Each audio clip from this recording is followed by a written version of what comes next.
তব আখলাক করেছে খোদা সুমহান, সুন্দর অবয়ব করেছে রহমান।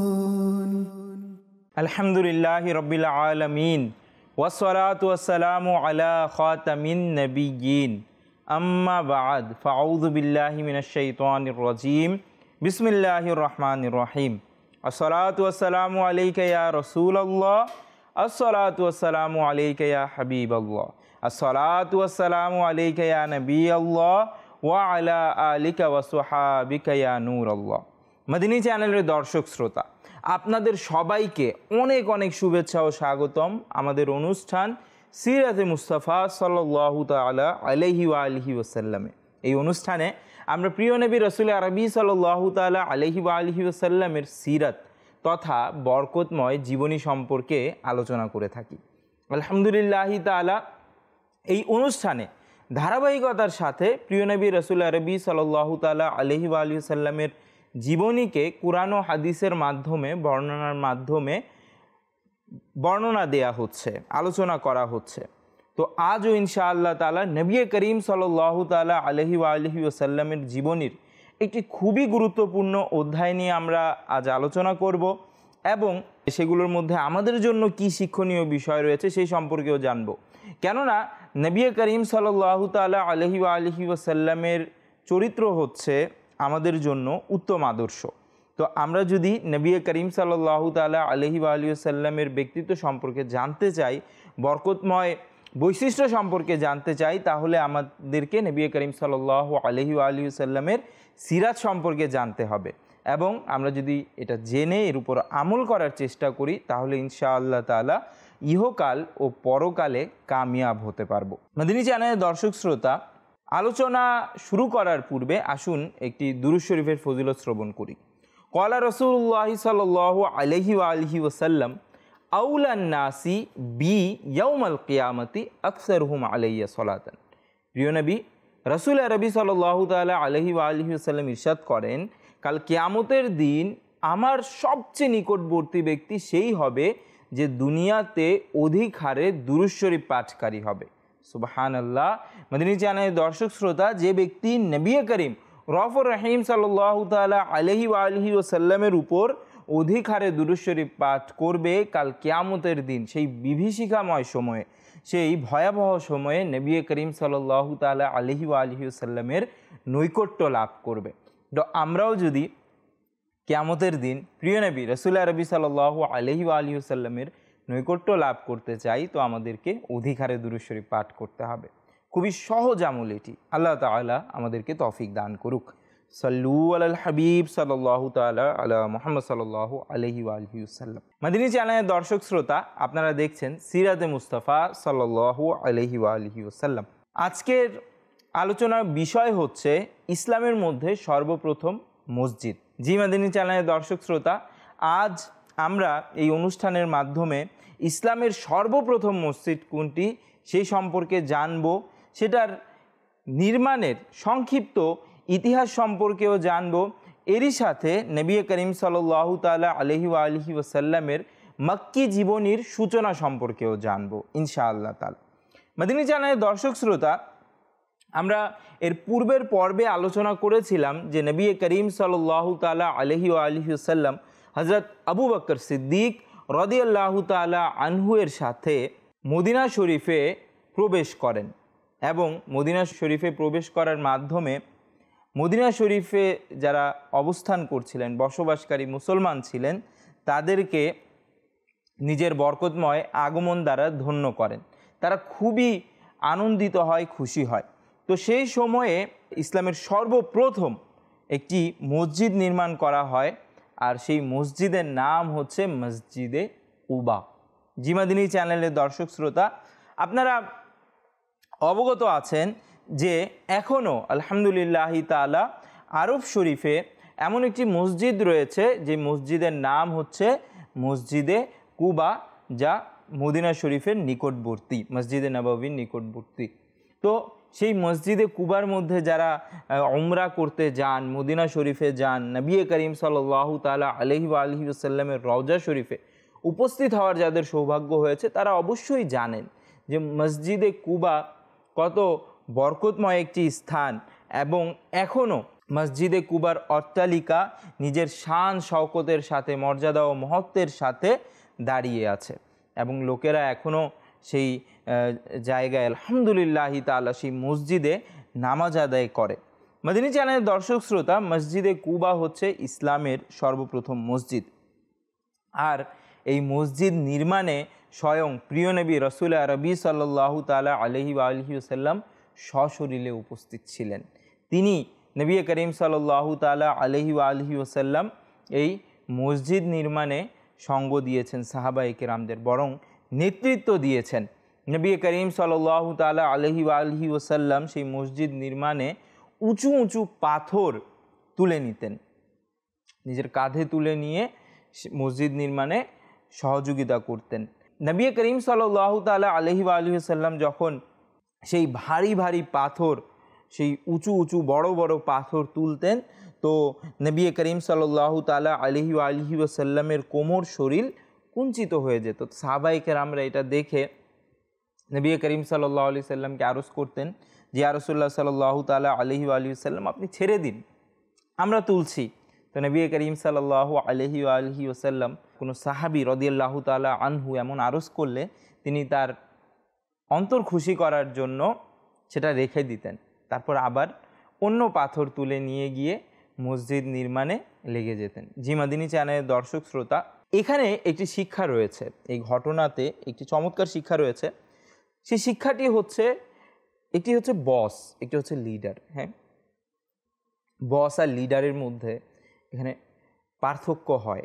আর নবী করিম সাল্লাল্লাহু তাআলা আলাইহি ওয়া আলিহি ওয়াসাল্লামের শান শওকত মর্যাদা আল্লাহ তাআলা এমন দান করেছেন যে নবী করিম সাল্লাল্লাহু আলাইহি ওয়া আলিহি ওয়াসাল্লাম যদি চান, কোনো কিছু করাতে চান, তাহলে যেভাবে নির্দেশ দিবেন আল্লাহ তাআলা সমগ্র সৃষ্টি তা মানে। কেননা আল্লাহ তাআলা নবী করিম সাল্লাল্লাহু আলাইহি ওয়া আলিহি ওয়াসাল্লামের আনুগত্য করার ব্যাপারে কোরআন শরীফে আদেশ দিয়েছেন, সবাই মানে।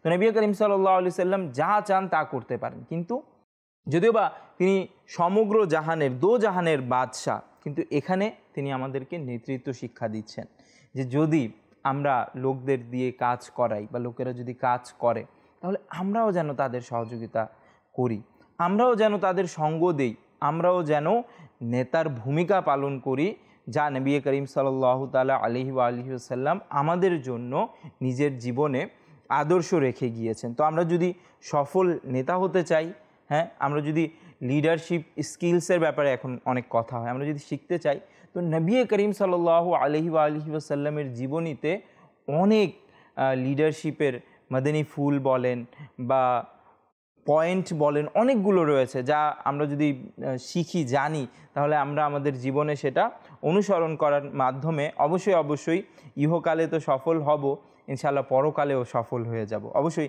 নবী করিম সাল্লাল্লাহু আলাইহি সাল্লামের জীবনের শিক্ষা যেগুলো রয়েছে, সেগুলো শুধু দুনিয়াতে না, বরং আখিরাতেও অনেক বেশি কাজে দেয়।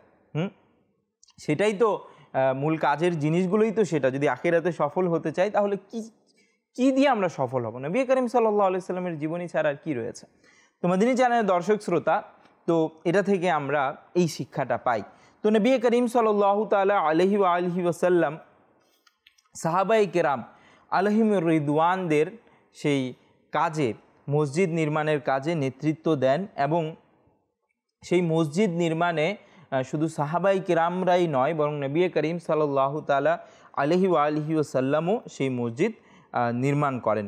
নবী করিম সাল্লাল্লাহু তাআলা আলাইহি ওয়া আলিহি ওয়াসাল্লাম সাহাবায়ে কেরামের আগ্রহ ও উদ্দীপনা সৃষ্টির জন্য হযরত আব্দুল্লাহ বিন রাওয়াহা রাদিয়াল্লাহু তাআলা আনহু এর এই পংক্তিটি পাঠ করতে থাকেন মসজিদ নির্মাণের সময়। সেটা হচ্ছে আকলাহা মান ইউআলিজুল মসজিদা ওয়া ইয়াকরাউল কুরআনা কাইমান ওয়া কাঈদান ওয়ালা ইয়াবিতুল লাইলা আনহু রাকিদান। অর্থাৎ সেই সফল যে মসজিদ নির্মাণ করে এবং উঠতে বসতে কোরআন পাঠ করে এবং শুয়ে শুয়ে রাত অতিবাহিত করে না। সুবহানাল্লাহ। এই কবিতা পাঠ করে করে সাহাবায়ে কেরামদের আগ্রহ তৈরি করতেন যে যদি সফল হতে চায় তাহলে মসজিদ নির্মাণের কাজে চলে আসে। আমরা জানি যে হাদিস শরীফ এর মধ্যে মসজিদ নির্মাণের ব্যাপারে অনেকগুলো ফজিলত রয়েছে, যে ফজিলত অর্জনের জন্য আলহামদুলিল্লাহ তাআলা ইসলামের প্রচার প্রসারের লক্ষ্যে এবং এই ফজিলত অর্জনের জন্য অনেকেই সেই যুগ থেকে সেই সর্বপ্রথম মসজিদের নির্মাণ হয়েছিল আর এই যুগ পর্যন্ত মসজিদ নির্মাণ হতেই যাচ্ছে। বরং আমাদের প্রিয় মাতৃভূমি বাংলাদেশের রাজধানী ঢাকাকে তো ক্যাপিটাল অফ মস্কিউ বলা হয়, মসজিদের রাজধানীও বলা হয়। এবং এত ছোট্ট শহরে এত পরিমাণে মসজিদ পৃথিবীতে শুধু একটি, আর সেটি হচ্ছে আলহামদুলিল্লাহ তাআলা আমাদের মাতৃভূমি প্রিয় বাংলাদেশে। জি মাদিনী চ্যানেলের দর্শক শ্রোতা, তো মসজিদ নির্মাণ সেই নবী করিম সাল্লাল্লাহু আলাইহি ওয়াসাল্লামের বরকতময় হাতের স্পর্শ দিয়ে শুরু হয়েছিল আর এখন হতেই যাচ্ছে। তারপর আলহামদুলিল্লাহ তাআলা দাওয়াতে ইসলামীও মসজিদ নির্মাণ করছে, দাওয়াতে ইসলামী হাজারো হাজারো মসজিদ নির্মাণ করছে। এক বছরে শত বছরে, শুধুমাত্র এক বছরে শত শত মসজিদ নির্মাণ করছে। প্রতিদিন দাওয়াত ইসলামীর মসজিদের নির্মাণ কাজ অব্যাহত রয়েছে আলহামদুলিল্লাহ তাআলা। শুধু আমাদের প্রিয় মাতৃভূমি বাংলাদেশেই নয়, বরং বড় বড় যেই কান্ট্রিগুলো রয়েছে, ইউএসএ, আফ্রিকা, তারপর ইউরোপ কান্ট্রিগুলো, সেগুলোতেও খুব ব্যয়বহুল হলেও আলহামদুলিল্লাহ তাআলা দাওয়াতে ইসলামী আল্লাহ তাআলার দয়াতে সেখানেও মসজিদ নির্মাণ করছে এবং মুসলমান ভাইদের জন্য আল্লাহ তাআলার দরবারে উপস্থিত হওয়ার একটি সুযোগ করে দিচ্ছে, সুবর্ণ এবং সুন্দর বরকতময় সুযোগ করে দিচ্ছে। কেননা ইবাদতের জন্য তো একজন মুসলমান ব্যক্তির জন্য মসজিদই উত্তম। মাদিনী চ্যানেলের দর্শক শ্রোতা, তো এই মসজিদে কুবা যে নির্মাণ হয়েছে সেই সময় মসজিদে কুবা নির্মাণের ব্যাপারে একটি আয়াত অবতীর্ণ হয়, যার মধ্যে মহান আল্লাহ তাআলা নবী করিম সাল্লাল্লাহু তাআলা আলাইহি ওয়াসাল্লামকে ইরশাদ করছেন, আপনি সেই মসজিদে দাঁড়াবেন না, কখনোই দাঁড়াবেন না। এটা আরেকটি মসজিদের ব্যাপারে ছিল। আর মসজিদে কুবার ব্যাপারে আল্লাহ তাআলা কি বলছেন, নিশ্চয়ই ওই মসজিদ যার ভিত্তি প্রথম দিন থেকেই পরহেজগারির উপর রাখা হয়েছে তা এরই উপযুক্ত যে আপনি তাতে দাঁড়াবেন এবং সেটার মধ্যে এমন সব লোক রয়েছে যারা খুব পবিত্র হতে চায় এবং পবিত্র লোকেরা আল্লাহর নিকট প্রিয়। জি মাদিনী চ্যানেলের দর্শক শ্রোতা, এই আয়াতের দুটি অংশ, যার মধ্যে একটি মসজিদের ব্যাপারে বলা হচ্ছে যে আপনি সেখানে দাঁড়াবেন না, নবী করিম সাল্লাল্লাহু আলাইহি সাল্লামকে মহান আল্লাহ তাআলা আদেশ দিচ্ছেন যে আপনি সেই মসজিদে দাঁড়াবেন না, নিষেধ করছেন। আরেকটির ব্যাপারে মহান আল্লাহ তাআলা নবী করিম সাল্লাল্লাহু আলাইহি সাল্লামকে বলছেন যে আপনি অবশ্যই সেটার মধ্যে দাঁড়ান, সেটা বেশি অধিকার রাখে। কেননা সেই মসজিদে যে লোকেরা রয়েছে তারা হচ্ছে পবিত্রতা, অধিক পবিত্রতা অর্জন করাকে পছন্দ করে এবং পবিত্রতম ব্যক্তিদেরকে মহান আল্লাহ তাআলা পছন্দ করেন। মাদিনী চ্যানেলের দর্শক শ্রোতা, তো সেই মসজিদ কি, যে মসজিদের ব্যাপারে মহান আল্লাহ তাআলা নিষেধ করছেন যে সেই মসজিদে আপনি দাঁড়াবেন না, তো সেটাকে ওলামায়ে কেরামরা মসজিদে দিরার বলেছেন, মসজিদে দিরার, যে সেই মসজিদে যেন নবী করিম সাল্লাল্লাহু আলাইহি সাল্লাম না দাঁড়ায়। এমন সব মসজিদ ওলামায়ে কেরামরা বলেন, এমন সব মসজিদ যেগুলো শুধুমাত্র লৌকিকতার জন্য বা গৌরব প্রকাশের জন্য বা লোক দেখানোর জন্য যদি নির্মাণ করা হয়ে থাকে তো সেগুলো মসজিদের দিরারের অন্তর্ভুক্ত বলা হয়েছে। মসজিদ নির্মাণ করা অনেক সওয়াবের কাজ, অনেক বেশি সওয়াবের কাজ। যে ব্যক্তি মসজিদ নির্মাণ করবে তার জন্য আল্লাহ তাআলা জান্নাতে ঘর বানাবেন। এরই সাথে মসজিদ নির্মাণের ক্ষেত্রে নিয়তের অনেক প্রয়োজনীয়তা রয়েছে, ভালো নিয়তের। কেননা এমনিতে তো বলা হয়েছে যে হাদিস শরীফে অবশ্যই সর্বকাজের জন্য এটা রয়েছে, ইন্নামাল আমালু বিন্নিয়াত। তারপর মসজিদের ক্ষেত্রে এর একটি বিশেষ চাহিদা রয়েছে। কেননা যদি কেউ লৌকিকতার জন্য বা অহংকার করার জন্য বা লোকদের দেখানোর জন্য, গর্ব করার জন্য যে আমি আলিশান মসজিদ বানিয়েছি বা আমাদের মসজিদে সবচেয়ে আলিশান, বাকি এলাকার মসজিদ কেমন, হ্যাঁ, দেখা যায় একটি এলাকা, সেই এলাকার মধ্যে অনেক ধনাঢ্য ব্যক্তিরা থাকে, তো তারা কি করলো, অনেক আলিশান মসজিদ বানালো। যদি এটা নিয়ত এটা হয় যে হ্যাঁ এটা আমরা বানাচ্ছি যেন আল্লাহ তাআলার ঘর, হ্যাঁ শান শওকত অনেক সুন্দর যেন হয়, লোকেরা যেন খুব সুবিধার সাথে আল্লাহ তাআলার ইবাদত করতে পারে, খুব সহজতার সাথে যেন লোকেরা আসে, লোকেরা যেন আকৃষ্ট হয়, তাহলে তো অবশ্যই আমরা সবাই জানি সাধারণ বিবেক এটা বলবে যে অবশ্যই এটা প্রশংসনীয় কাজ। কিন্তু সেই যদি অন্য জায়গায় অন্যদিকে এরকম নিয়ত করে যে অন্যান্য এলাকা থেকে আমাদের মসজিদই সবচেয়ে সুন্দর থাকবে, হ্যাঁ এটা আমাদের এলাকার মসজিদ, এই মসজিদ যদি সুন্দর না হয় কেমন হয়, আমাদের এলাকার মসজিদ ঠিক হবে, আমরা মসজিদ বানিয়েছি, বা অমুক ফ্যামিলি অমুক বংশ আমরা মসজিদ বানাচ্ছি, তো আমাদের বংশীয় মসজিদ হবে, এটা পারিবারিক মসজিদ হবে, এটা আমাদের পরিবারের সম্মান। তো এই জাতীয় যদি এরকম কিছু নিয়ত করা হয় তাহলে একটু বিবেচনা করা দরকার যে এটা গৌরব বা অহংকারের মধ্যে পড়ছে না তো, এটা লৌকিকতার সামিল হচ্ছে না তো, সেই দিকে খেয়াল রাখা দরকার। এবং শুধুমাত্র আল্লাহ তাআলার সন্তুষ্টির জন্য, আল্লাহ তাআলার ইবাদতের লক্ষ্যে, আল্লাহ তাআলার হাবিব সাল্লাল্লাহু আলাইহি ওয়া আলিহি সাল্লামের অনুসরণের লক্ষ্যেই যেন আমরা মসজিদ তৈরি করি। মাদিনী চ্যানেলের দর্শক শ্রোতা, অহংকার বশত মসজিদ নির্মাণের ব্যাপারে সুনানে নিসাইর একটি হাদিস শরীফ রয়েছে। হযরত আনাস রাদিয়াল্লাহু তাআলা আনহু হতে বর্ণিত, নবী করিম রউফুর রহিম সাল্লাল্লাহু আলাইহি ওয়া আলিহি ওয়াসাল্লাম ইরশাদ করেন, কিয়ামতের আলামত হচ্ছে যে লোকেরা মসজিদ নির্মাণে গর্ববোধ করবে, যেটা অহংকারের শামিল। তারপর হযরত আনাস রাদিয়াল্লাহু তাআলা আনহু থেকে ইবনে মাজার আরেকটি হাদিস শরীফ বর্ণিত রয়েছে, যা হুজুর নূর সাল্লাল্লাহু আলাইহি ওয়া আলিহি ওয়াসাল্লাম ইরশাদ করছেন, কিয়ামত সংগঠিত হবে না যতক্ষণ লোকেরা মসজিদ নির্মাণের ব্যাপারে গর্ব করাতে লিপ্ত হবে, অহংকার করাতে লিপ্ত হবে, অহংকারে লিপ্ত হবে। জি মাদিনী চ্যানেলের দর্শক শ্রোতা, কিয়ামতের আলামত এটি যে মানুষ মসজিদ নির্মাণে অহংকার করবে। তাই মাদিনী চ্যানেলের দর্শক শ্রোতা, অবশ্যই এই ব্যাপারটা আমাদেরকে মাথায় রাখতে হবে যে আমরা যখনই মসজিদ নির্মাণ করছি নিজের এলাকার, আমরা যারা বিত্তশালী রয়েছি, প্রভাবশালী রয়েছে, অবশ্যই মসজিদ নির্মাণ করা দরকার। মসজিদের মাধ্যমেই কিন্তু ইসলাম প্রচার প্রসারের একটি সুদৃঢ় ভিত্তি প্রতিষ্ঠিত হয়। তো মসজিদ নির্মাণ করা অনেক জরুরি। তো এর সাথে সাথে ভালো ভালো নিয়ত করাও জরুরি, যেন আমাদের শুধুমাত্র আল্লাহ তাআলার সন্তুষ্টির নিয়তেই আমরা মসজিদ নির্মাণ করি। এরই সাথে মাদিনী চ্যানেলের দর্শক শ্রোতা, আমরা আলোচনা করছিলাম ইসলামের সর্বপ্রথম মসজিদে কুবার ব্যাপারে। তো হাদিস শরীফের মধ্যে এমনিতে তো সব মসজিদের, সর্বসাধারণ মসজিদের যতগুলো মসজিদ রয়েছে সবগুলোর ফজিলত রয়েছে, কিন্তু হাদিস শরীফে মসজিদে কুবার ব্যাপারে কিছু স্পেশাল ফজিলত রয়েছে, হ্যাঁ বিশেষ কিছু ফজিলত রয়েছে। আর থাকবে না কেন?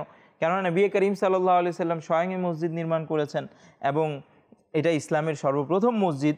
তো এই মসজিদের ব্যাপারে রয়েছে যা বুখারী শরীফের হাদিস। হযরতে আব্দুল্লাহ বিন ওমর রাদিয়াল্লাহু তাআলা আনহুমা ইরশাদ করেন, রাসূল করিম সাল্লাল্লাহু তাআলা আলাইহি ওয়া আলিহি ওয়াসাল্লাম মসজিদে কুবাতে কখনো পায়ে হেঁটে এবং কখনো আরোহণ করে আগমন করতেন। তারপর হযরত সাহাল বিন হুনাইফ রাদিয়াল্লাহু তাআলা আনহু হতে বর্ণিত, এটা সুনানে নিসাইর হাদিস শরীফ, নবী করিম রউফুর রহিম সাল্লাল্লাহু আলাইহি ওয়া আলিহি ওয়াসাল্লাম বলেন, যে ব্যক্তি নিজের ঘর থেকে বের হলো, তারপর মসজিদে কুবাতে এসে নামাজ আদায় করলো, তো সে একটি উমরা করার সওয়াব পাবে। সুবহানাল্লাহ।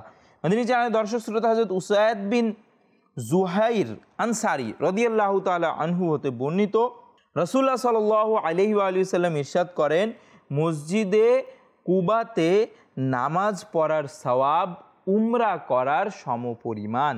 সুবহানাল্লাহ। মাদিনী চ্যানেলের দর্শক শ্রোতা, তো এটি কেমন বিশেষ মসজিদ এবং এর কত বিশেষ ফজিলত রয়েছে যে যদি এই মসজিদে নামাজ পড়া হয়, নামাজ আদায় করা হয়, তাহলে উমরার সওয়াব পাওয়া যায়। সুবহানাল্লাহ। মাদিনী চ্যানেলের দর্শক শ্রোতা, এই মসজিদদের ব্যাপারে যে আয়াত অবতীর্ণ হয়েছে যে এই মসজিদের মধ্যে কারা রয়েছে, সেই ব্যক্তিবর্গ রয়েছে যারা অনেক বেশি পবিত্রতা অর্জন করাকে, পরিষ্কার পরিচ্ছন্ন হওয়াকে পছন্দ করে, যাদের ব্যাপারে মহান আল্লাহ তাআলা বলেছেন যে তারা পরিষ্কার পরিচ্ছন্নতা অবলম্বন করাকে, পরিষ্কার থাকাকে পছন্দ করে। আর আমি পরিষ্কার ব্যক্তিবর্গকে পছন্দ করি। মানে তাদের এই পরিষ্কার পরিচ্ছন্নতার কারণে আল্লাহ তাআলার নিকট তারা অনেক প্রিয় ছিল। তারা কারা ছিল? তাদের ব্যাপারে তাফসিরে এসেছে যে তারা ছিল আনসার সাহাবায়ে কেরাম। জি মাদিনী চ্যানেলের দর্শক শ্রোতা, মদিনাবাসী সাহাবায়ে কেরাম রিদওয়ানুল্লাহি আলাইহিম আজমাইন যারা ছিলেন, নবী করিম সাল্লাল্লাহু আলাইহি ওয়া সাল্লামের প্রিয় ভাজন যারা ছিলেন, তারাই সেই ব্যক্তি যাদের ব্যাপারে মহান আল্লাহ তাআলা কোরআনে পাকে বলেছেন যে মহান আল্লাহ তাআলা তাদেরকে পছন্দ করেন, তারা পবিত্রতাকে পছন্দ করে এবং মহান আল্লাহ তাআলা পবিত্রতা অর্জনকারী ব্যক্তিদেরকে পছন্দ করেন। তো নবী করিম সাল্লাল্লাহু আলাইহি ওয়া সাল্লাম তাদেরকে জিজ্ঞেস করলেন যে হে আনসার সম্প্রদায়, আল্লাহ আযজা ওয়া জাল তোমাদের প্রশংসা করেছেন, তোমরা ওযু এবং ইস্তেনজার সময় কি আমল করো, যে তোমাদেরকে মহান আল্লাহ তাআলা তোমাদের পরিষ্কার পরিচ্ছন্নতার কারণে পছন্দ করেছেন, তো তোমরা পরিষ্কার পরিচ্ছন্নতা কিভাবে অর্জন করো? তো সাহাবায়ে কেরামরা আরজ করলেন, আনসার সাহাবায়ে কেরামরা, ইয়া রাসূলুল্লাহ সাল্লাল্লাহু আলাইহি ওয়া সাল্লাম, আমরা বড় ইস্তেনজা করার সময় 3টা ঢিলা নেই এবং এরপরে পানি দিয়ে পবিত্রতা অর্জন করি, যেটা সর্ব উত্তম আমল, যে প্রথমে ঢিলা তারপর পানি ব্যবহার করা, যেটার ব্যাপারে আমরা ফিকহের কিতাবের মধ্যেও পাই, নুরুল ইজার মধ্যেও পাই যে এটা হচ্ছে সর্ব উত্তম ক্ষেত্র পরিষ্কার পরিচ্ছন্নতার ক্ষেত্রে। মাদিনী চ্যানেলের দর্শক শ্রোতা, তো অবশ্যই ইসলাম হচ্ছে পরিষ্কার পরিচ্ছন্নতা পছন্দকারী ধর্ম। ইসলামের এমন কোনো ইবাদত নাই বা এমন কোনো সেক্টর নাই যেটাকে অপরিষ্কার বা অপরিচ্ছন্নতাকে ইসলাম পছন্দ করেছে, বরং ইসলাম সর্বদা পরিষ্কার পরিচ্ছন্নতাকে পছন্দ করেছে। এবং ইসলামের মধ্যে যারা প্রবেশ করেছে তারাও যদি পূর্বের ধর্মে বা পূর্বের বিশ্বাসে তারা অপরিষ্কার অপরিচ্ছন্ন থাকতো, তো নবী করিম সাল্লাল্লাহু তাআলা আলাইহি ওয়া সাল্লামের দরবারে আসার বরকতে এবং নবী করিম সাল্লাল্লাহু তাআলা আলাইহি ওয়া সাল্লাম থেকে তালিম শিক্ষা অর্জন করার বরকতে তারাও পরিষ্কার পরিচ্ছন্নতা শিখে যেতেন। মাদিনী চ্যানেলের দর্শক শ্রোতা, আর আলহামদুলিল্লাহি তাআলা ইসলাম পরিষ্কার পরিচ্ছন্নতারই শিক্ষা দেয়, আলহামদুলিল্লাহ। তো মাদিনী চ্যানেলের দর্শক শ্রোতা, এমন হাদিসও রয়েছে এবং অনেকগুলো ঘটনাও রয়েছে যেগুলোর মধ্যে পরিষ্কার পরিচ্ছন্নতার ব্যাপারে তাগিদ দেওয়া হয়েছে। বরং মহান আল্লাহ তাআলা কোরআনে পাকের মধ্যে আরেকটি আয়াতে ইরশাদ করেন, ইন্নাল্লাহা ইউহিব্বুত তাওয়াবিনা ওয়া ইউহিব্বুল মুতাতাহহিরিন, নিশ্চয়ই আল্লাহ তাআলা অধিক তওবাকারীদেরকে এবং অধিক পরিচ্ছন্নতা অর্জনকারীদেরকে, তাহারাত অর্জনকারীদেরকে পছন্দ করেন। আর ইসলামের শুরু তাহারাত দিয়ে। আপনি ফজরে উঠেন, নামাজ পড়বেন তো তাহারাত দরকার, আপনি কোরআন শরীফ তেলাওয়াত করবেন তো তাহারাত দরকার। তো ইসলামের প্রত্যেকটা কাজে পরিষ্কার পরিচ্ছন্নতার অন্তর্ভুক্ত, আলহামদুলিল্লাহি তাআলা। আল্লাহ তাআলা আমাদেরকেও পরিষ্কার পরিচ্ছন্ন থাকার তৌফিক দান করুক। মাদিনী চ্যানেলের দর্শক শ্রোতা, মসজিদে কুবা নির্মাণের ঘটনা সম্পর্কে আমরা জানলাম, যা ইসলামের সর্বপ্রথম মসজিদ।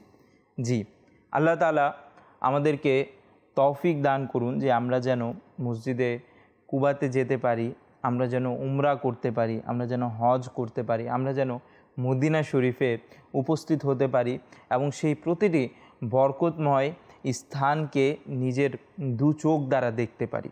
মাদিনী চ্যানেলের দর্শক শ্রোতা, 14 বা 24 দিনের অবস্থানে মসজিদে কুবা নির্মাণ করে জুমার দিন প্রিয় নবী সাল্লাল্লাহু আলাইহি ওয়া সাল্লাম কুবা থেকে মদিনা শহরের দিকে রওনা হন। রাস্তায় বনু সালিম সম্প্রদায়ের মসজিদে প্রিয় নবী সাল্লাল্লাহু তাআলা আলাইহি ওয়া সাল্লাম প্রথম জুমা আদায় করেন। তো নবী করিম সাল্লাল্লাহু আলাইহি সাল্লাম প্রথম জুমা কোথায় আদায় করেছিলেন? প্রথম জুমা আদায় করেছিলেন বনু সালিম গোত্রের সম্প্রদায়ের মসজিদে, এবং সেই মসজিদকে এখনও মসজিদুল জুমা নামে চেনা হয়। জি মাদিনী চ্যানেলের দর্শক শ্রোতা, মসজিদে জুমা যা এখনও আরশ শরীফে রয়েছে, সেই বরকতময় মসজিদটিতে নবী করিম সাল্লাল্লাহু তাআলা আলাইহি ওয়া সাল্লাম সর্বপ্রথম জুমার নামাজ আদায় করেন এবং সেটা এখনও মসজিদে জুমা নামে প্রসিদ্ধ। মাদিনী চ্যানেলের দর্শক শ্রোতা, নবী করিম সাল্লাল্লাহু তাআলা আলাইহি ওয়া সাল্লামের দাদা আব্দুল মুত্তালিবের মামার বাড়ির আত্মীয় বনু নজ্জার এর গোত্র, তারা হাতিয়ার নিয়ে মসজিদে কুবা থেকে শহর পর্যন্ত লাইনে দাঁড়িয়েছিল এবং নবী করিম সাল্লাল্লাহু তাআলা আলাইহি ওয়া আলিহি ওয়াসাল্লামকে সংবর্ধনা জানাচ্ছিল।